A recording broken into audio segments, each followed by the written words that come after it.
una fractura horizontal, una fractura por encima de los ápices de los dientes superiores que afecta el seno maxilar, el septum nasal, el hueso palatino y a la apófisis pterygoides del efenoides. Entonces, en este tipo de fractura se desplaza el maxilar superior.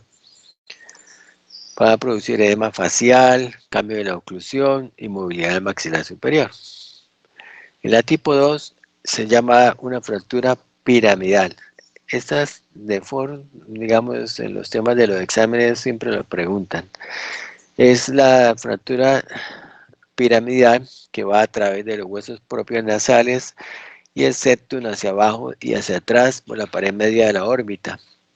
Cruza el reborde infraorbitario y pasa por el arbotantes cigomático maxilar. Separa el maxilar inferior y la nariz del esqueleto facial. Está comprometido el dorso nasal, el paladar, la parte interna del reborde infraorbitario y todo este fragmento piramidal se vuelve móvil. Por eso se llama fractura piramidal, como en pirámide. Las manifestaciones clínicas: edema masivo con elongación y aplanamiento facial, mordida anterior abierta, epistasia de rinorrea, quimosis bilateral, periorbitaria y subconjuntival. Y la LEFOR 3 es una fractura que pasa por la estructura nasofrontal, por la pared media de la órbita, hasta la fisura orbitaria superior, de esta a la fisura orbitaria inferior y para pared lateral de la órbita hasta la estructura cigomático frontal y cigomático temporal. Y hacia atrás se fractura la apófisis pterygoides del efenoide, pero normalmente a un nivel más superior. Entonces, es una disyunción craneofacial. Produce gran edema de la cara, anestesia de las mejillas, con movilidad de toda la cara, obstrucción de las vías respiratorias por descenso del maxilar. Hay que anotar que todo este tipo de fracturas también pueden hacerse, digamos, médicamente o quirúrgicamente para corregir anomalías en la cara. Obviamente la más compleja sería un LEFOR 3, la que más se usa sería un LEFOR 1. Y la famosa fractura del LEFOR 4, que es cualquier tipo de fractura frontal, pero ya no es una fractura de maxilar superior, sino frontal, se llama fractura del LEFOR 4. Ejemplo aquí, una fractura del seno frontal.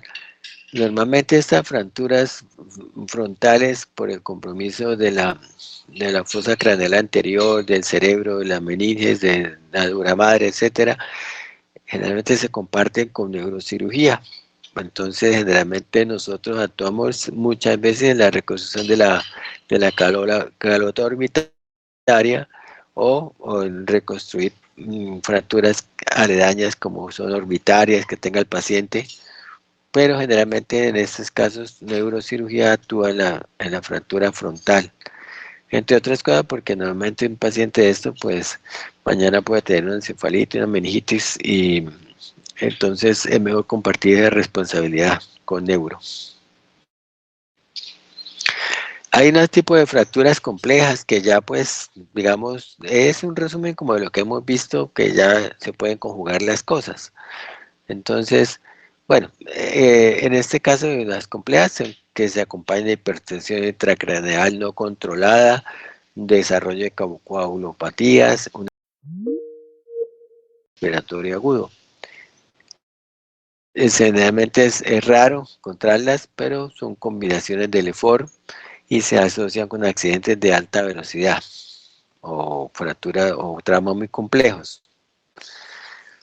En estos casos, pues normalmente en estas fracturas complejas, pues obviamente vivimos los tercios superior, medio e inferior o segmentos central y laterales, como acá. Aquí es una afectación de todo el armotante frontonasomaxilar. Entonces, pues uno más o menos se da cuenta de que es una fractura compleja porque involucra que son las órbitas, el maxilar superior, la parte nasal, frontonasohemoidal. Entonces son fracturas complejas o puede comprometerse los arbotantes frontocigomático maxilar, como es este caso. Digamos, sería menos compleja, pero falta ver de qué se está acompañando. Estas fracturas combinadas generalmente son grandes fuerzas que pueden producir fracturas que impliquen ambas regiones, central y lateral. Todas estas fracturas dan inestabilidad y estas fracturas tienen una alta probabilidad de extensión de la fosa anterior media o anterior y raramente de la fosa posterior. Entonces, en todos estos traumas craneoencefálicos severos siempre se debe estar presente que de pronto puede haber compromiso craneoencefálico.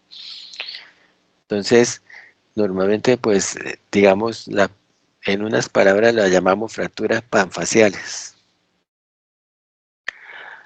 Ayudas diagnósticas.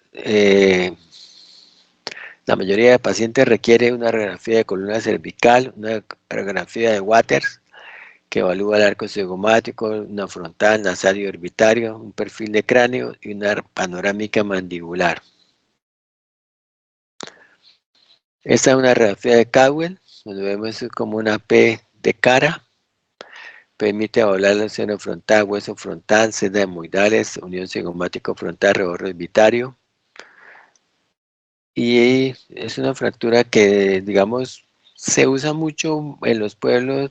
Para nosotros se nos superponen muchas imágenes y la usamos poco, la de Caldwell. Esa es la radiografía de Caldwell.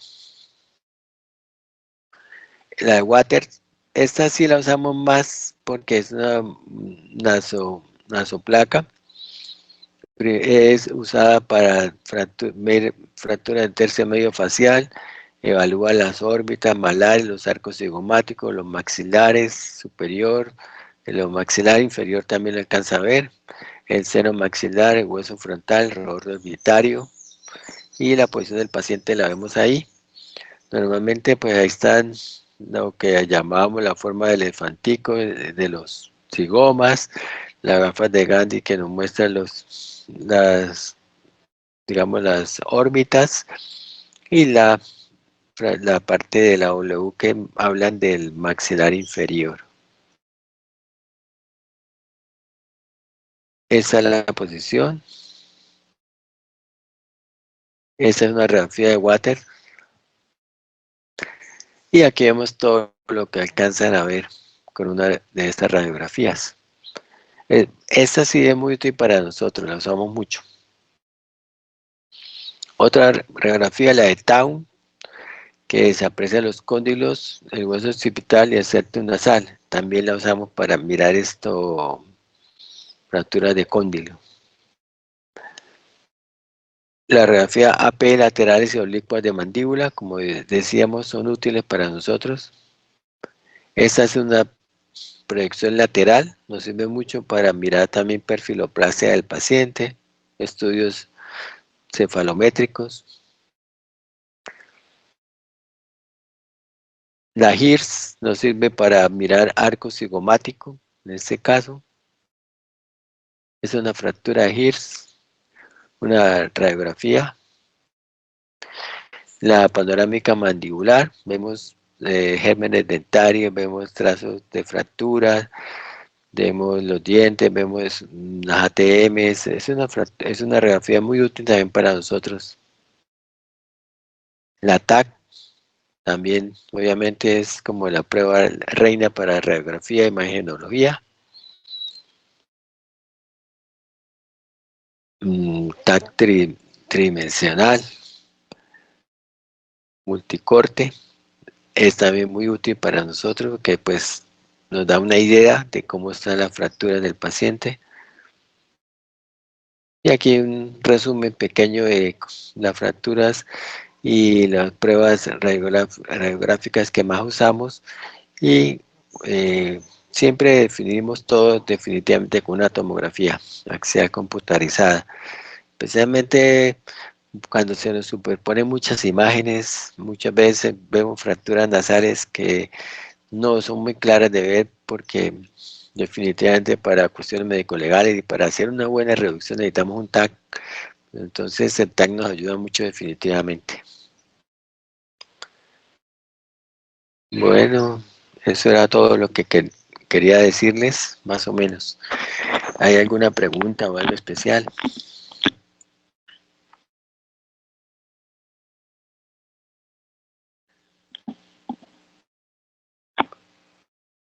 ¿Aló?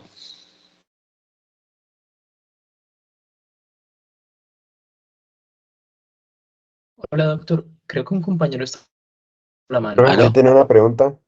Sí, señor. Entonces, en trauma, en estos casos que uno sospecha una fractura de alguno de esos huesos, ¿es mejor solicitar de una vez la taxa de disponibilidad o se puede, como estudio de imagen inicial, la radiografía, o mejor de una vez solicita uno la TAC? Bueno, lo primero es que si el paciente está en condiciones, ¿eh? Porque normalmente el paciente, digamos, está en monitoreo o está en resucitación o está en observación clínica y de pronto, pues, si el hecho de llevarlo a un TAC implica que tenga riesgo de esas tres cosas, de que usted no tenga buen control del paciente, pues digamos que no es prioritario el TAC, ni siquiera las radiografías, ¿sí? Digamos que las dos cosas depende mucho de la clínica del paciente. Si el paciente, digamos, no es un paciente que revista ninguno de esos riesgos, pues yo diría que es importante las dos cosas, o sea, tanto la radiografía como la tomografía. Ejemplo, el paciente tiene una fractura nasal y está vuelto a nada todo como el que le mostré con TAC. El paciente, pues, de pronto, si va a escoger entre los dos, sería mejor de una vez un TAC nasal. Ahí no tiene mucho problema. El paciente tiene una fractura malar, orbitomalar. Obviamente, la Waters es muy útil, pero si hay las posibilidades y un TAC nasal, de una vez sale uno con el TAC nasal y prácticamente no necesitaría de entrada una radiografía. Sin embargo, pues es que hay como algunas sutilezas en las radiografías que uno como que las ve mejor que en el TAC, algunas cosas. Por ejemplo, mire esa panorámica tan bonita que mostramos, ¿sí? Esa panorámica, si usted se da cuenta, es perfecta, o sea, usted puede ver casi los huesos, la intensidad, la fractura, cuando si la tuviera el paciente. A veces uno toma unas radiografías de Waters con una precisión y con una claridad que no le da por un lado gusto verla y por un lado muchas veces el TAC le muestra, pero a veces el TAC no le muestra tan claramente las cosas porque mucho es como su nombre lo dice, computarizado y mucho es como que lo arma, o sea, lo fabrica el sistema. Entonces a veces ve uno la fractura, pero como que no la ve, como que sí, como que no. O sea, sí se ve, pero muchas veces como que hay cosas que el TAC lo hace como computarizado, no sé. Entonces yo diría que las dos cosas son importantes. O sea, las básicas, si le parecen esas condiciones, serían oblicuo lateral de mandíbula, una panorámica si se puede, una Waters, ¿sí? Y si es un trauma más complejo, pues uno toma el TAC, digámoslo así. De hecho, si usted sospecha que el paciente tiene que ser operado quirúrgicamente, lo mejor es llevarlo con un TAC. Pero muchas veces uno, además del TAC, mira las radiografías. O sea, nosotros sí miramos las radiografías, en realidad. Nos sirven.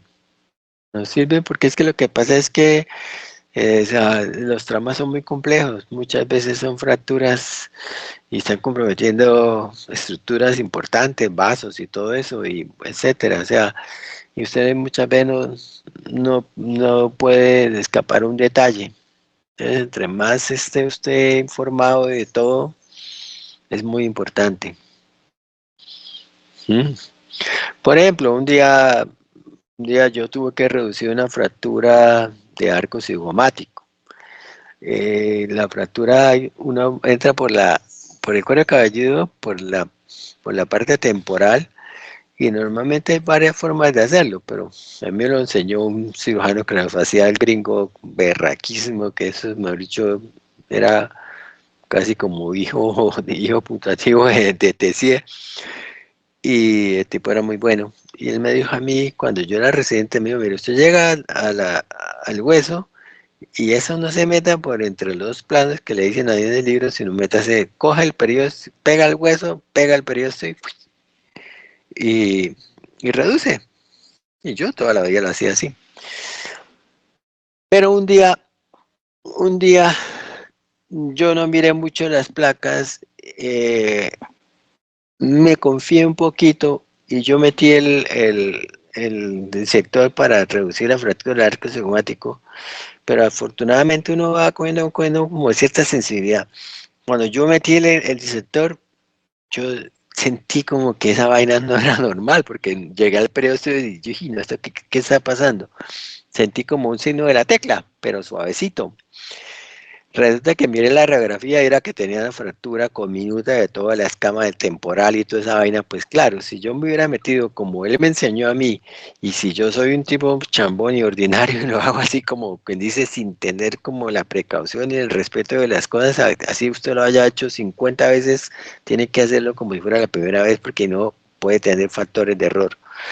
Pues yo me lo hubiera metido con ese aparato allá al cráneo, o sea, me hubiera metido allá en la fosa temporal o quién sabe qué. Entonces fíjese que a veces uno se confía y definitivamente puede cometer iatrogenias o errores. Entonces por eso muchas veces uno debe como ser regladito.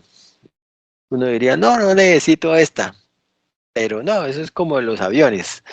Los aviones llegan y cumplen la hora que es, y así el motor está perfecto, el avión despegando y aterrizando normal, pero señor, ya cumplió la hora 25 y ahorita le toca esta la lista de chequeo. ¿Sí me entiende?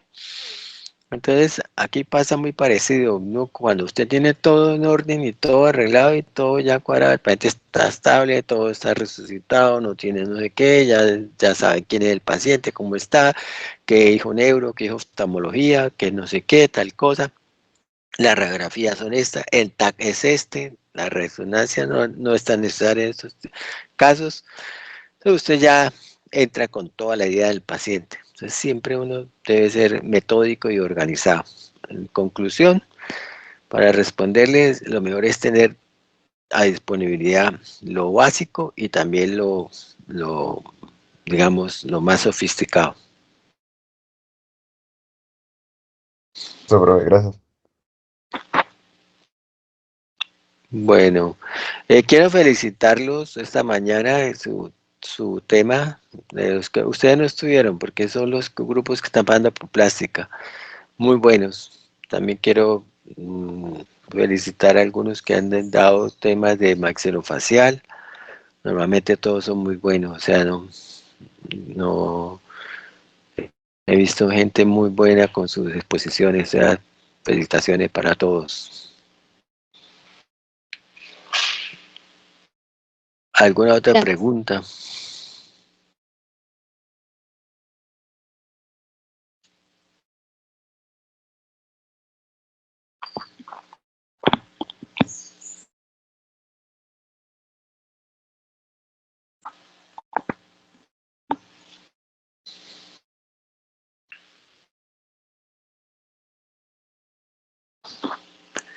¿Cerramos la reunión entonces?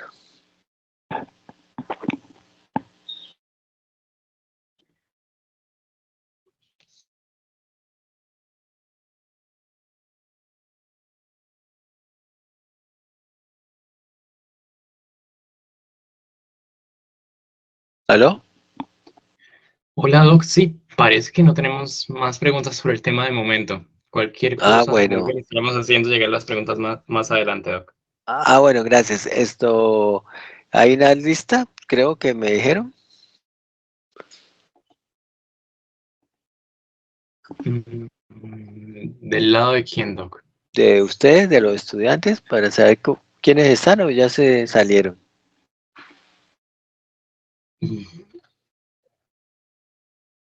Todavía estamos todos, creo. Bueno, entonces pues es que ¿dónde está lo de para mirar? Mm,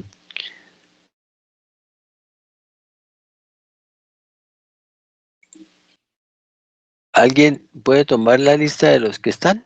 Y me manda la fotografía, que aquí no veo dónde es que yo lo puedo hacer.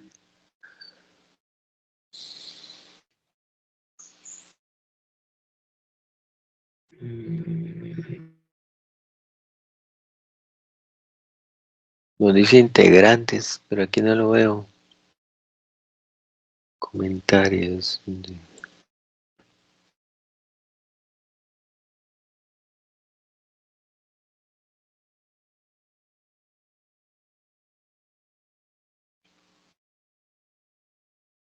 Profe,